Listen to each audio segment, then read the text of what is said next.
और अगर कोई व्यक्ति ज्ञान मार्ग का पालन कर रहा होता है, ज्ञान योग का, तो उसके बाद सिर्फ एक ही ऑप्शन होती है, ही शुड कमिट सुसाइड। लेकिन प्रभुपाद जी ने बोला लेकिन भक्ति योग का लाभ ये है, the person can resume and continue devotion service even in गृहस्थ आश्रम। हालांकि वो एक फॉलन कंडीशन है, लेकिन फिर भी उसको भक्ति कंटिन्यू रखनी चाहिए, so that he can again come back to non fallen state. Bhakti is very powerful. इतनी शक्ति जो है ज्ञान मार्ग में नहीं कि कोई व्यक्ति सिर्फ वेद उपनिषद पढ़ करके फॉलन कंडीशन से फिर से रिवाइव हो जाए, लेकिन भक्ति विच इज फुल ऑफ सेवा, दिस इज पॉसिबल।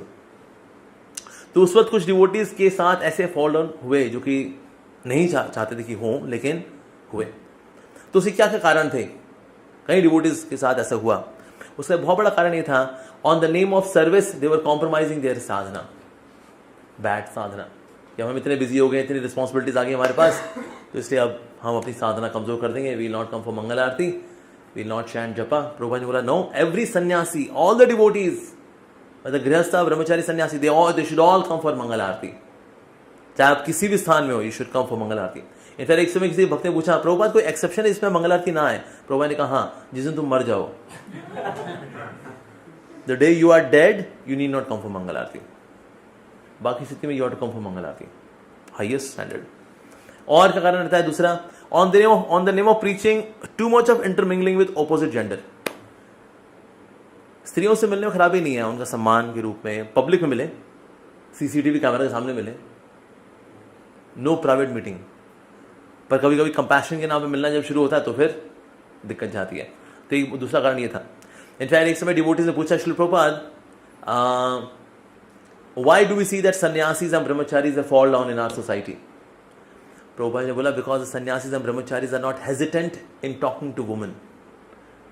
स्त्रियों से मिलने में थोड़ा सा हमें हिचकिचाहट होनी चाहिए, as a matter of respect, वो होनी चाहिए। अगर हम नहीं रखेंगे, भाई नहीं इट्स ओके, चलता है, इतना चलता है, इतना तो it's fine, no, then you have to pay fine. Yes, ठीक है। तीसरा कारण रहता है offences. On the name of management we sometimes do offences. भक्तों को समाज में मैनेजमेंट में आपको सहन भी करना पड़ेगा, तृणादपि सुनिचना होना ही पड़ेगा, तरोरपि सहिष्णुना होना ही पड़ेगा। तृण के समान विनम्र, वृक्ष के समान सहनशील, मान सम्मान की इच्छा ना रखने वाला और सबको मान देने वाला। Only a Sadhu can do management among sadhus. जो साधु नहीं है भैया, वो मैनेजमेंट नहीं कर पाएगा, बहुत दिक्कत जाएगी, वो दिक्कत देगा भी भक्तों को बहुत ज्यादा। सो ऑफेंसेस जब होते हैं, उसकी वजह से भी पतन होता है।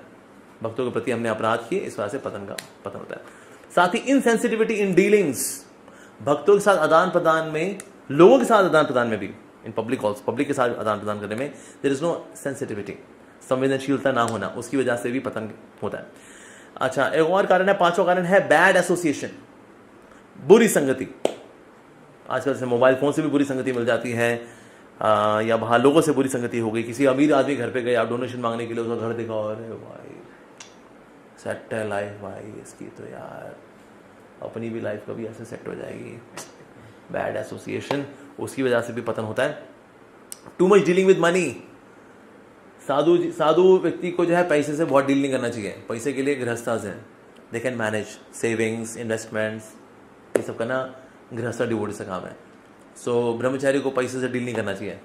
कभी अगर आता भी है, अगर उसको लेके अकाउंट्स में दो, खुश रहो।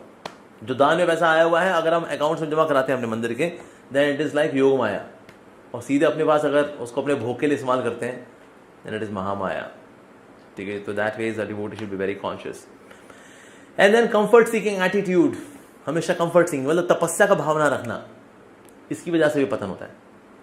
हम चाहते हैं हर चीज़, हमारे फर्श जो है वो इटालियन मार्बल के हों, गद्दे हों वो स्लीप वेल के हों, स्लीप वेल वो भी A+ क्लास के गद्दे होने चाहिए, और फिर फानूश ये वो फला ढिमका, तो सर फिर तो कहाँ होगा, फिर दिक्कत जाएगी फिर। सो कंफर्ट सीकिंग एटीट्यूड, जैसे हम कभी कोई व्यक्ति सेवा नहीं करता, क्यों? फैसिलिटी नहीं मिल रही मेरे को, फैसिलिटी नहीं मिल रही, सर फिलहाल जो है इसी में शुरू करो। We should not be very comfort seeking, very demanding in terms of facilities. फिलहाल तो जो है वो उसमें सेवा शुरू कर देनी चाहिए। ठीक है जी। आठवां कारण है लैक ऑफ स्पिरिचुअल नॉलेज, आध्यात्मिक ज्ञान की कमी के कारण भी व्यक्ति का माया में पतन हो जाता है, क्योंकि वो माया को देख ही नहीं पाता। माया को देखने के लिए आध्यात्मिक ज्ञान है। ये इतनी किताबें क्यों दी प्रभुपाद जी ने? 18 volumes of Bhagavatam, 9 volumes of Chaitanya Charitamrita, Bhagavad Gita, इसके अलावा 40 किताबें और, so that we can see then how Maya can play game with us? अगर बुद्धि शुद्ध नहीं होगी then we cannot cut through the thoughts of Maya. तो इसीलिए lack of spiritual knowledge, आध्यात्मिक ज्ञान की कमी, ये बहुत बड़ा कारण है. ठीक है जी.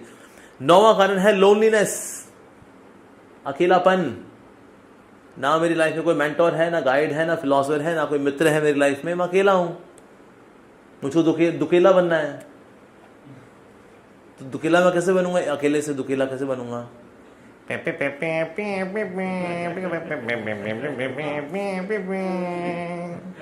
इनकी मांग में सिंदूर भरिए.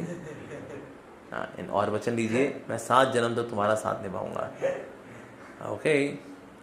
सो loneliness is also one more reason. कभी कभी आपने देखा sannyasis, not that they are lusty, कामुक नहीं है वो, अकेले हैं. ऊपर है ना एकदम, जो व्यक्ति ऊपर होता है ना, सब उसको ऐसे देखते हैं, अरे महाराज जी है प्रभु जी, तो ऊपर ही होता है वो, तो सब ऐसे देख रहे हैं उनको. लेकिन वो ऊपर अकेले भी हैं. वो ऊपर बैठ के सोच रहा है, अरे भाई मैं अकेला हूं. नहीं, आप बहुत विनम्र हैं. You are so humble. You, अरे मैं भी गिर सकता हूं. नहीं, आप नहीं गिर सकते. हम, वो हमारा काम है. लेकिन वहां से जब हो जाता है कुछ, ओहो सो सैड. नहीं, क्यों हुआ? Just because was he very lusty? No, अकेलापन. सोल की नीड है रिलेशनशिप्स, ये आत्मा की नीड है. तो इसलिए हमारे मित्र भी होने चाहिए भक्ति में. और नहीं तो नित्य होता क्या फिर? Otherwise I seek companionship outside. या सो इसलिए लोनलीनेस. और 10वां कारण रहता है बिकमिंग कॉम्प्लेसेंट. क्या जान तो लिया हमने, देखो हम शरीर में, हम आत्मा है, कृष्ण परम भगवान है, हरे कृष्ण नाम का जप करना है, काम क्रोध लोभ मोह मद मत्सर्य. ठीक है जी, हरि बोल. यही तो है मोटा मोटा. सारे लेक्चर और कथा में होता है, यही तो है मोटा मोटा, यही तो कहानी है. छोड़ना यार, 1 घंटा क्या खराब करेंगे, कुछ और करते हैं, यूट्यूब देख लेते हैं. कॉम्प्लेसेंसी.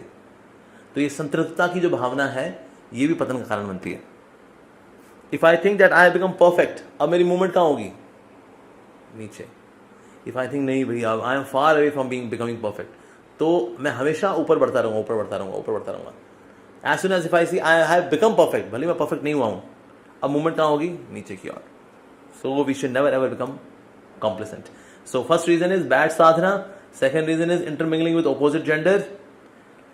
तीसरा कारण ऑफेंसेस, अपराध, विशेष रूप से साधु संतों के प्रति उनकी निंदा करना, उनके पेच कसना, उनके बारे में ऊपटांग सोचना, षड्यंत्र रचना, पॉलिटिक्स खेलना, उससे पतन होता है. चौथा कारण इनसेंसिटिविटी इन डीलिंग्स. ठीक है जी. 5वां कारण है बैड एसोसिएशन, बुरी संगति. 6ठा कारण है डीलिंग विद मनी, ऐश्वर्य. 7वां comfort seeking attitude, facility seeking attitude. 8वां कारण है लैक ऑफ स्पिरिचुअल नॉलेज, आध्यात्मिक ज्ञान की कमी. 9वां कारण है अकेलापन. और 10वां कारण है बिकमिंग कॉम्प्लेसेंट, यानी संतृप्तता की भावना की. बस अब मैं जानता हूँ यार, अब हो गया बस ऐसे, मुझे इतने साल हो गए अब तो, और क्या 22 साल हो गए यार, सन 2000 शुरू किया हमने spiritual career. 22 years, I am done now. I don't need this Bhagavatam classes. I know क्या बोलने वाले होते हैं, आई नो दैट यार. I read commentaries Baba, I am done now. Sir आपको बाय बाय हो गए बहुत जल्दी फिर आप